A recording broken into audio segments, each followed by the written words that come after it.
तो welcome students, हमारे last video में हमने डायहाइब्रिड क्रॉस स्टडी करना शुरू किया था और इस डायहाइब्रिड क्रॉस में हमने फिनोटिपिक रेशियो डिटरमाइन किया था।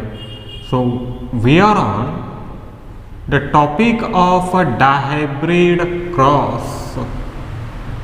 जो भी मेंडेलियन इनहेरिटेंस है इसमें हम डायहाइब्रिड क्रॉस स्टडी कर रहे थे और इस डायहाइब्रिड क्रॉस में हमने दो होमोजाइगस पेरेंट्स को लेकर for two different type of character, selected character कौन से थे हमारे, एक सीड कलर और दूसरा सीड शेप। यहाँ पर दो अलग अलग होमोजाइगस पेरेंट्स हमने लिए थे और इन दो होमोजाइगस पेरेंट्स को एक दूसरे के साथ क्रॉस कर हमने F1 प्रोजेनी ऑब्टेन की।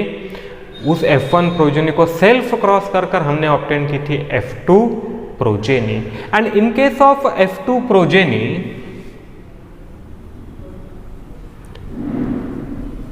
जो भी F2 जनरेशन के प्लांट्स है या प्रोजेनी है, यहां पर हमें 16 डिफरेंट टाइप ऑफ प्लांट्स मिले थे जिसको फिनोटिपिकली हमने 4 बेसिक कैटेगरीज में डिवाइड किया था। Phenotypically first category of plant having yellow and round combination, for seed colour, for seed shape second was yellow and green. Second category थी हमारे लिए yellow and green. Third one was green and round and last one green and wrinkled. Okay, ये चार अलग अलग जो भी phenotypes है F2 जनरेशन में, ये 4 डिफरेंट टाइप के फिनोटाइप्स यहाँ पर हमें ऑब्टेन हुए थे। And number yellow and round 9, 3 and 1। और इसी के बेसिस पे, on the basis of these observed phenotype, Mendel ने हमें जो रेशियो दिया था फिनोटिपिक रेशियो, इट वाज 9:3:3:1। यहाँ तक हमने लास्ट वीडियो में स्टडी किया था। Up to this particular phenotypic ratio obtained from the different phenotypes from F2 generation। जो भी अलग अलग फिनोटाइप यहाँ पे F2 जनरेशन में मिले थे उन्हें ऑब्जर्व करने के बाद एक पर्टिकुलर फिनोटिपिक रेशियो डिटरमाइन किया था। ठीक है, अब यहाँ पर जो जीनोटिपिक रेशियो है, हमें ये जीनोटिपिक रेशियो स्टडी करना है, फिर हम इस पे बेस्ड रहने वाला हमारा third law of inheritance study करेंगे। जो भी 16 अलग अलग कॉम्बिनेशन है फिनोटिपिकली यहाँ पर हमने इन 4 कैटेगरी में डिवाइड किए हैं। और अगेन यहाँ पर हमने 2 कॉम्बिनेशंस भी बनाए थे, अगर अच्छे तरीके से याद है आपको। पैरेंटल कॉम्बिनेशन,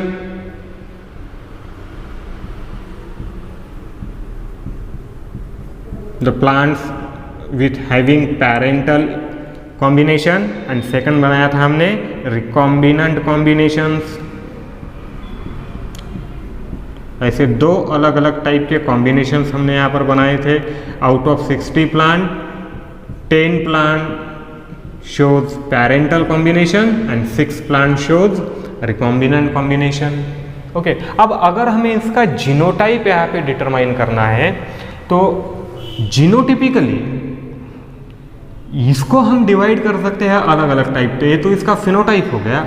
अगर हम इस पर्टिकुलर कैटेगरी के प्लांट देखें, जो भी चार्ट है जो आपने ड्रॉ किया है, अगर नहीं किया है तो इसे स्टडी करते करते उस चार्ट को फिर से, इससे पहले का लेक्चर देखिए किस टाइप से वो चार्ट बनाया है, वो पुन्नेट स्क्वायर बोर्ड का चार्ट बनाइए और फिर इसे अच्छी तरीके से समझिए। यहाँ पर जो येलो एंड राउंड प्लांट है, दीज 9 प्लांट्स, इन्हें और डिवाइड किया जा सकता है, काफ़ी अच्छी तरह से डिवाइड किया जा सकता है।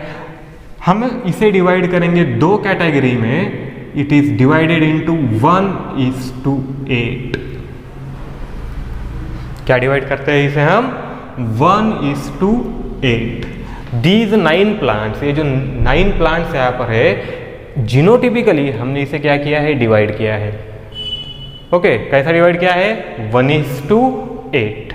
अब ये 1:8 क्या है, out of these 9 plants showing yellow seed color and round seed shape, we have one homozygous plant for both character। ये जो भी यहाँ पर 9 प्लांट्स है जहां सीड कलर येलो है और सीड शेप राउंड है, इन 9 प्लांट में से बस एक प्लांट ऐसा है जो दोनों कैरेक्टर के लिए होमोजाइगस है। एंड रिमेनिंग 8, जो भी रिमेनिंग 8 है, these are heterozygous for both character. Chart को आप अच्छे तरीके से स्टडी कीजिए, आपको वहां पर बस एक प्लांट मिलेगा जो भी फर्स्ट प्लांट है, capital Y, capital R, small r, sorry capital R। Only one type of plant having both the characters with dominant alleles. दोनों अलील यहाँ पर क्या है, डोमिनेंट है, और ये दोनों भी कैरेक्टर के लिए प्रेजेंट है, इसीलिए ये प्लांट हो गया हमारा होमोजाइगस। और रिमेनिंग 8 प्लांट जो भी है, for this remaining 8 plant we have heterozygous condition, capital Y small y, capital R small r।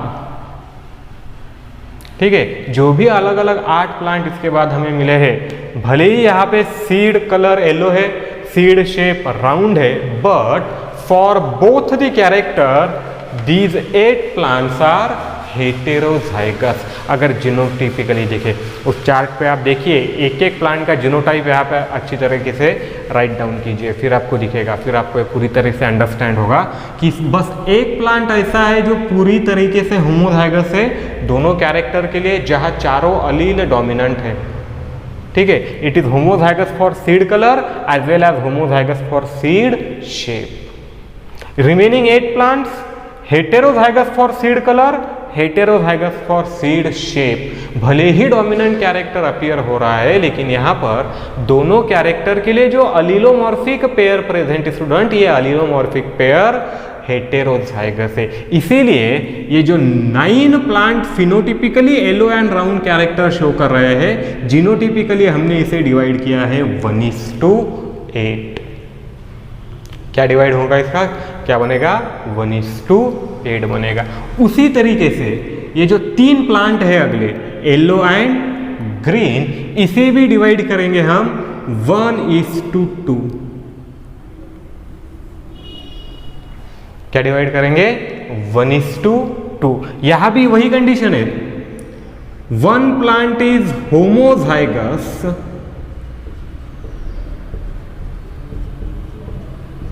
and 2 plants are heterozygous। एक प्लांट कैसा है, होमोजाइगस है, और 2 प्लांट हेटेरोजाइगस है फॉर दिस पर्टिकुलर कैरेक्टर। कौन से कैरेक्टर के लिए, इस पर्टिकुलर कैरेक्टर के लिए, क्योंकि इन तीनों प्लांट में सीड कलर डोमिनेंट है और सीड शेप रेसेसिव है। ठीक है, अच्छे तरीके से समझिए, इन 3 प्लांट में क्या है, seed colour yellow and seed shape wrinkled. ठीक है ना, वो wrinkled seed shape is a recessive character, ये एक रेसेसिव कैरेक्टर है, और अगर एक कैरेक्टर रेसेसिव है तो दोनों अलील नेचुरली रेसेसिव ही प्रेजेंट होंगे। कैसे होंगे, दोनों अलील रेसेसिव। इसका मतलब जो डिफरेंस आएगा वो डिफरेंस बस इस कंडीशन में आएगा, सीड कलर के। सीड शेप होमोजाइगस ही प्रेजेंट रहेगा दोनों कंडीशन में। Here the condition will become for that particular wrinkled seed shape small r, यहां भी स्मॉल r, ये चेंज नहीं होगा। सीड शेप रिंकल्ड है, दोनों अलील रेसेसिव। चेंज कहां पे आएगा, सीड कलर में। सो एक प्लांट ऐसा है जहां पर both the allele for seed colour are dominant, capital Y, और यहाँ पर ये जो 2 प्लांट ऐसे हैं जहाँ पर हमें हेटेरोजाइगस दिखाई देगा, but for seed color, not for seed shape. It remains the wrinkled. So this plant is now homozygous. कैसा है ये प्लांट? जीनोटिपिकली होमोजाइगस है फॉर बोथ द कैरेक्टर, दोनों कैरेक्टर के लिए ये प्लांट होमोजाइगस है. For seed colour it is homozygous dominant, for seed shape it is now homozygous recessive. इसीलिए जीनोटिपिकली हम इसे सेपरेट कर सकते हैं.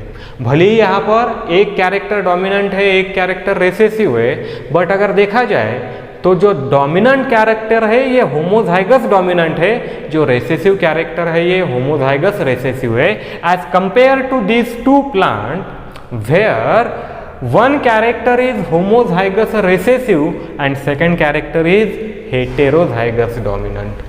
अच्छी तरीके से देखिए, इसे दो प्लांट ऐसे हैं जहां पर सीड कलर येलो है, डोमिनेंट कैरेक्टर है, but for that particular character, उस स्पेसिफिक कैरेक्टर के लिए जो पेयर ऑफ अलील है ये हेटेरोजाइगस पेयर ऑफ अलील है, ना कि होमोजाइगस.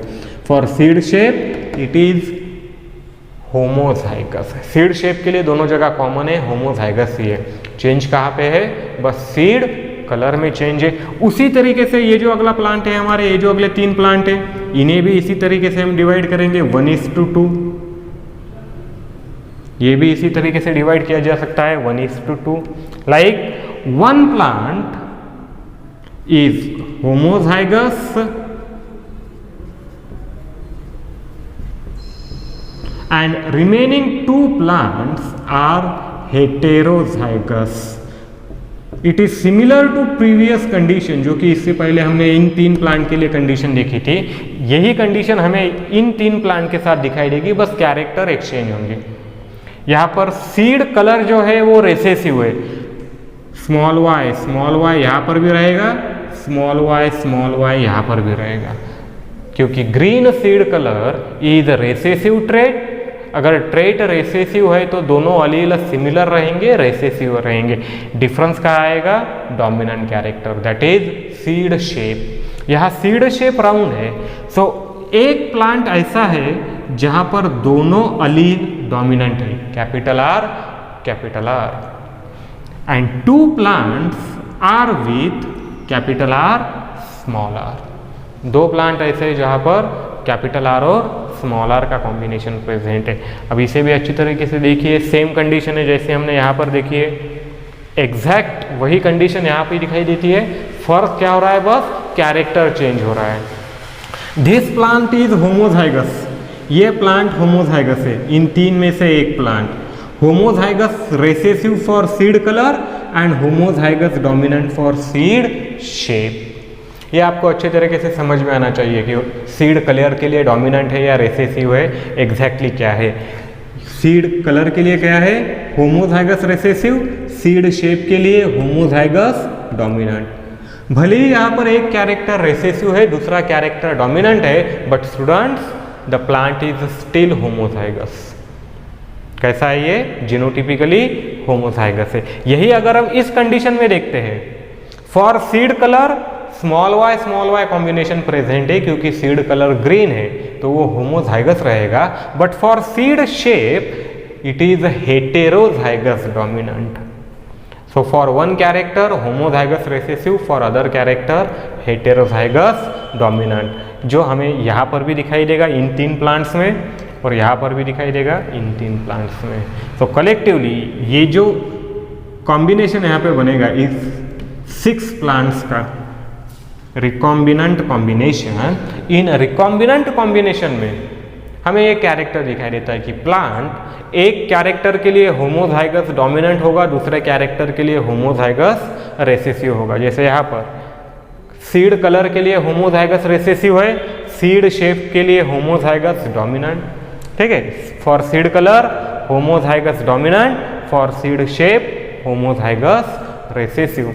और यहाँ पर for seed colour homozygous recessive, for seed shape homozygous dominant. Alternation present है, एक डोमिनेंट तो दूसरा रिसेसिव, दूसरा डोमिनेंट तो पहला रिसेसिव. और बाकी जो बचेंगे हमारे 2 प्लांट, यहाँ पर एक कैरेक्टर होमोजाइगस रिसेसिव रहेगा, दूसरा कैरेक्टर हेटेरोजाइगस डोमिनेंट रहेगा। जैसा यहाँ पे सीड कलर हेटेरोजाइगस डोमिनेंट है तो सीड शेप होमोजाइगस रिसेसिव है।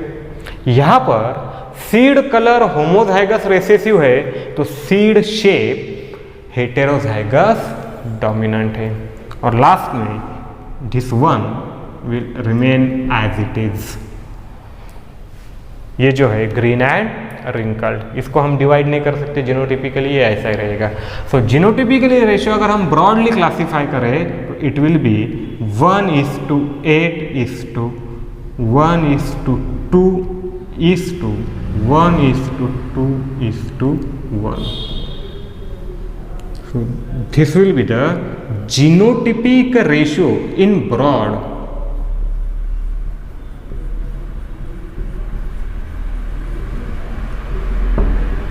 क्या हो गया हमारा ये जीनोटिपिक रेशियो हो गया। ठीक है, इन 8 प्लांट्स को लगे आप फर्दर और डिवाइड कर सकते हैं depending upon the type of allele. यहाँ पे कौन से टाइप के अलील आते हैं, क्या आते हैं, इसे भी और डिवाइड किया जा सकेगा इन 8 प्लांट को, जहाँ पे पर्टिकुलर कैरेक्टर के दोनों अलील डोमिनेंट है, दूसरे कैरेक्टर का बस एक ही अलील डोमिनेंट है, दूसरा अलील रिसेसिव है।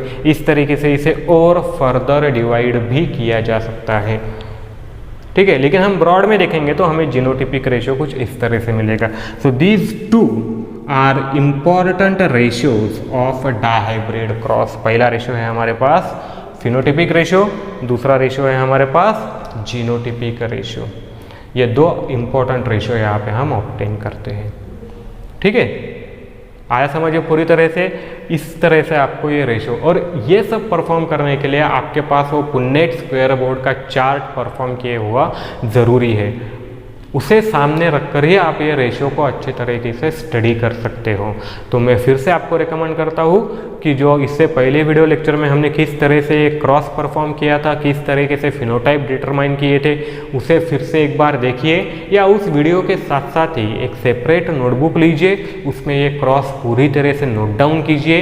ईच एंड एवरी प्लांट का genotype for both the character, दोनों कैरेक्टर के लिए उसका जीनोटाइप क्या है एंड अकॉर्डिंग टू जीनोटाइप उसका फिनोटाइप क्या आएगा, ये सब अच्छे तरीके से आना चाहिए। ठीक है, ये पार्ट जेनेटिक्स में काफ़ी इंपॉर्टेंट है। सबसे बड़ा क्रॉस है ये डायहाइब्रिड क्रॉस। और इन 2 क्रॉसेस पे, मोनोहाइब्रिड या डायहाइब्रिड क्रॉसेस पे आगे जो भी आप एग्ज़ाम दोगे नीट का, उस एग्ज़ाम में काफ़ी सारे प्रॉब्लम्स आते हैं। ठीक है, इसीलिए इसका जो बेसिक्स है, इसके जो फंडामेंटल कंसेप्ट है, ये आपके यहीं पर ही अच्छे तरीके से क्लियर होने ज़रूरी है। तो इसके बाद हमें देखना है अभी the law of independent assortment. ठीक है students, so now we have to study the third important law of Mendelian inheritance called as law of independent assortment. And this law is based upon dihybrid ratios.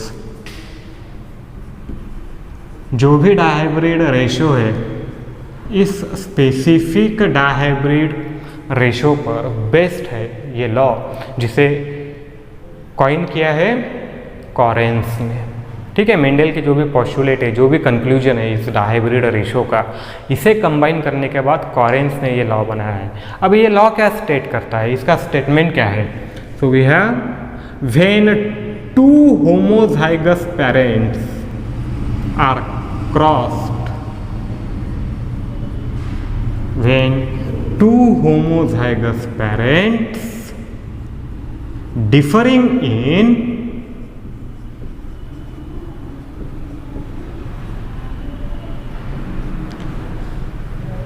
2 or more pairs of contrasting characters are crossed,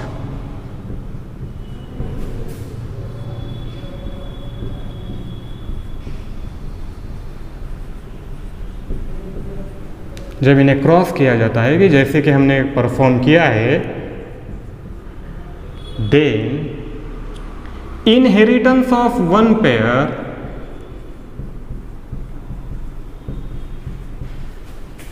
inheritance of one pair of character, जो भी एक single pair of character है, is independent of another. जो भी वहां पर second pair of character हमने लिया है उस पे ये क्या रहेगा, टोटली इंडिपेंडेंट रहेगा। तो ये पर्टिकुलर स्टेटमेंट हमारे लिए है statement of law of independent assortment. अब ये लॉ हमें क्या समझाता है, ये देखिए, whenever we cross two different type of parents, pure parent, homozygous parent, और ये हम क्रॉस करने के लिए दो या दो से कैरेक्टर जब भी, ज़्यादा कैरेक्टर जब भी यूज़ करेंगे, वहाँ पर इनटू द नेक्स्ट जनरेशन जो इनहेरिटेंस होगा कैरेक्टर का from the parental to the progeny के जनरेशन में, ये इनहेरिटेंस होते वक्त at the time of inheritance, inheritance of one pair of character is independent of other. किसी भी पेयर का इनहेरिटेंस ये दूसरे पेयर पर डिपेंड नहीं, चाहे वहां पर कितनी भी पेयर ऑफ कैरेक्टर प्रेजेंट हो, दो हो या दो से ज़्यादा हो, हर पेयर का इनहेरिटेंस एक दूसरे से पूरी तरह से इंडिपेंडेंट होता है। ठीक है, कैरेक्टर कभी भी एक दूसरे पर डिपेंड नहीं होते हैं, ये हमें समझाया गया है लॉ ऑफ इंडिपेंडेंट असॉर्टमेंट में। अब इसे कंक्लूड कैसे करें, कौन से बेसिस पे ये लॉ बना गया है, क्या ऑब्जर्वेशंस थे। अगर ठीक तरीके से उन फिनोटाइप को देखें, फिर से एक बार ये फिनोटाइप में लिखता हुआ आपको, इसे फिर से समझिए। पहला फिनोटाइप है हमारा येलो एंड राउंड, दूसरा येलो एंड रिंकल्ड, तीसरा ग्रीन एंड राउंड, और चौथा क्या है स्टूडेंट्स, ग्रीन एंड रिंकल्ड।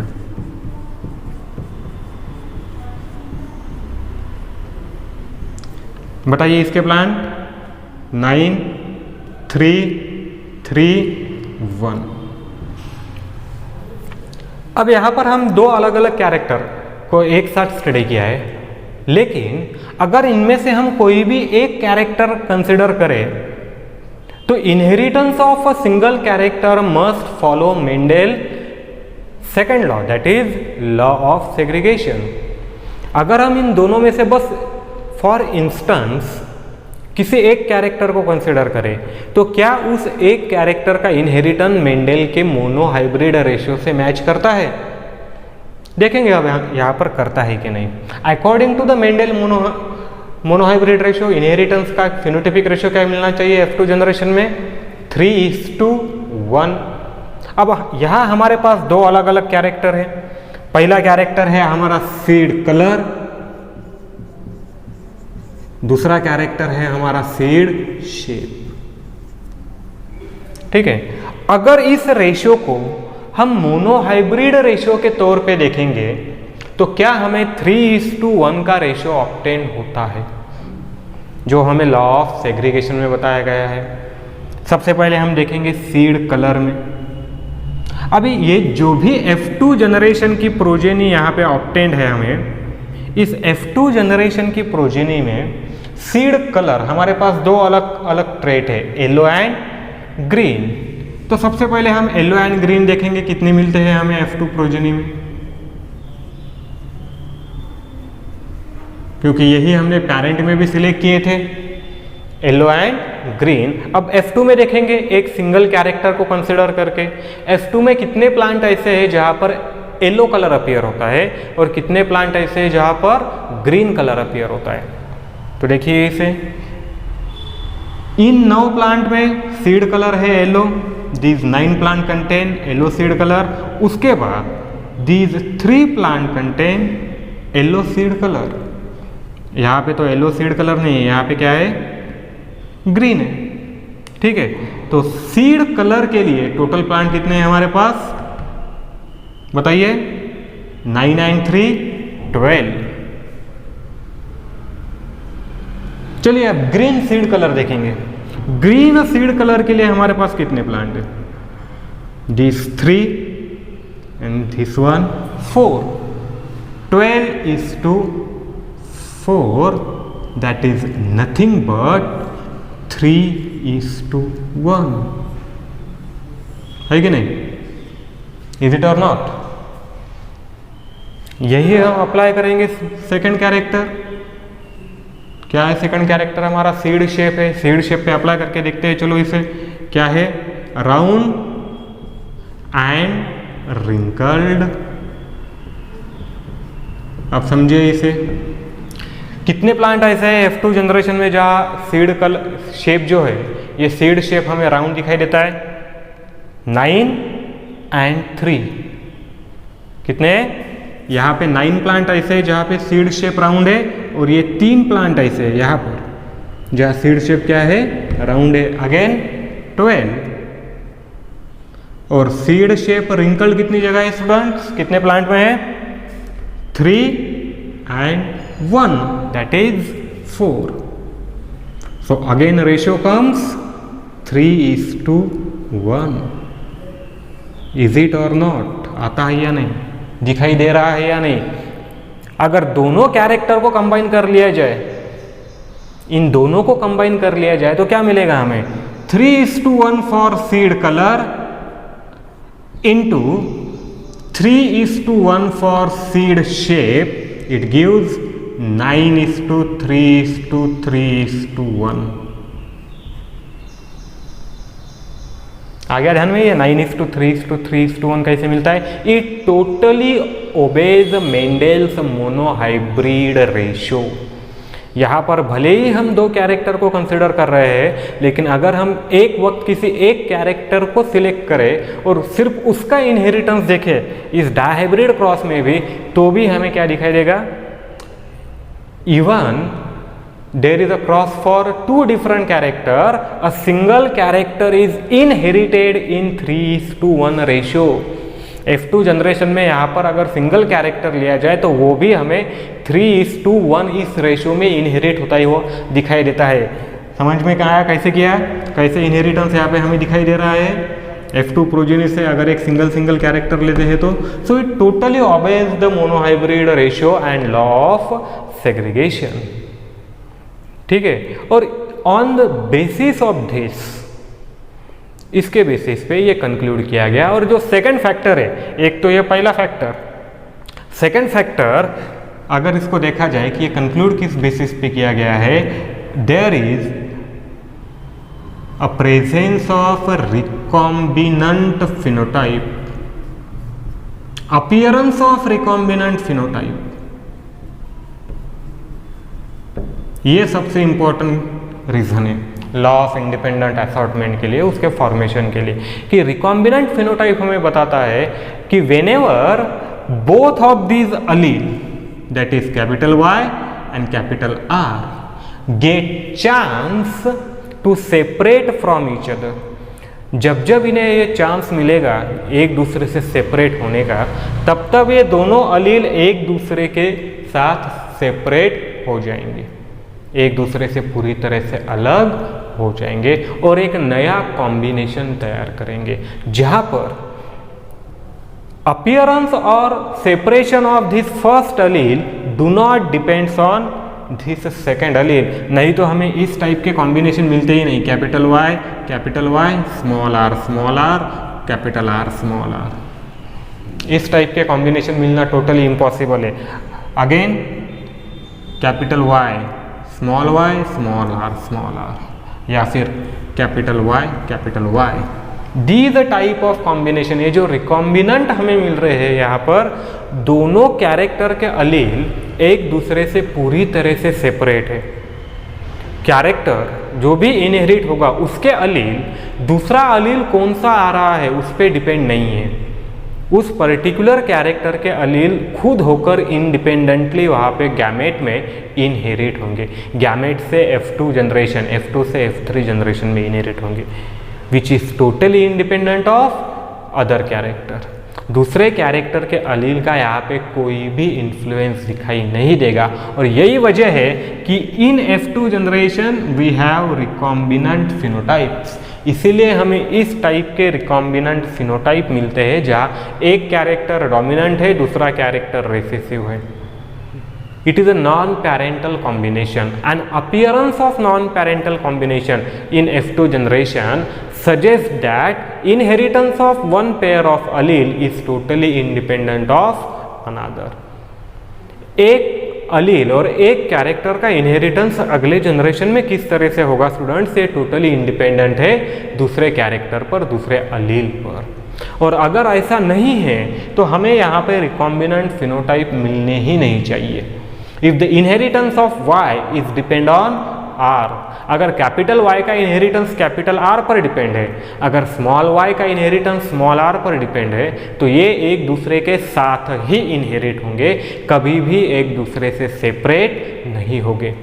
लेकिन यहाँ पर हमें दिखाई देता है कि ये अलील एक दूसरे के साथ भी इनहेरिट होते हैं, लेकिन जब भी उन्हें चांस मिलेगा एक दूसरे से सेपरेट होने का, तो एक दूसरे से सेपरेट होंगे और इंडिपेंडेंटली इनहेरिट होंगे। And hence we find that presence of different type of alleles, like capital Y के साथ हमें स्मॉल r भी दिखाई देता है और कैपिटल R भी दिखाई देता है, कैपिटल R के साथ कैपिटल Y भी दिखाई देता है, स्मॉल y भी दिखाई देता है। इस किस वजह से हो रहा है ये?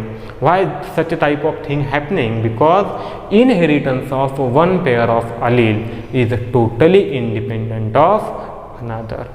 जब भी उन्हें चांस मिलता है एक दूसरे से सेपरेट होने का, ये सेपरेट होते हैं और एक नए टाइप का कॉम्बिनेशन बनाते हैं, जैसे हमने रिकॉम्बिनेंट फिनोटाइप में देखा है। These 6 plant shows recombinant type of phenotype. यहाँ पे ये 6 अलग अलग प्लांट हमें एक non parental recombinant new phenotype दिखाते हैं।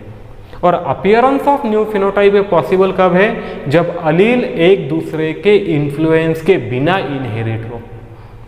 Here it is not necessary that capital Y is always get inherited with capital R और capital Y get inherited with small r and vice versa. जो भी allylic combination हमें मिले हैं, यहाँ पे किसी भी एक पर्टिकुलर एलेलिक कॉम्बिनेशन का दूसरे टाइप के एलेलिक कॉम्बिनेशन पे कोई भी इफेक्ट नहीं गिरता है। ये हमें दिखाई देता है इस लॉ ऑफ इंडिपेंडेंट असॉर्टमेंट में।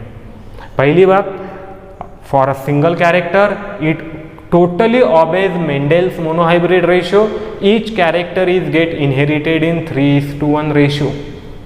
भले ही ये डायहाइब्रिड क्रॉस है, लेकिन यहाँ पे अगर हम सिंगल कैरेक्टर को कंसिडर करें तो वो हमें 3:1 रेशियो में ही इनहेरिट होता हुआ दिखाई देता है इन F2 जनरेशन, जो कि हमें मोनोहाइब्रिड क्रॉस में बताया गया है। और दूसरा, रीअपियरेंस और appearance of new type of phenotype और recombinant phenotype justify this statement that inheritance of one pair of character is totally independent of another। फिर चाहे वो डोमिनेंट फॉर्म में इनहेरिट हो रहे हो, होमोजाइगस हो, चाहे वो रेसेसिव फॉर्म में इनहेरिट हो रहे हो या हेटेरोजाइगस फॉर्म में इनहेरिट हो रहे हो, तीनों में से कोई भी फॉर्म हो सकता है। होमोजाइगस डोमिनेंट होगा, होमोजाइगस रेसेसिव होगा या हेटेरोजाइगस डोमिनेंट होगा।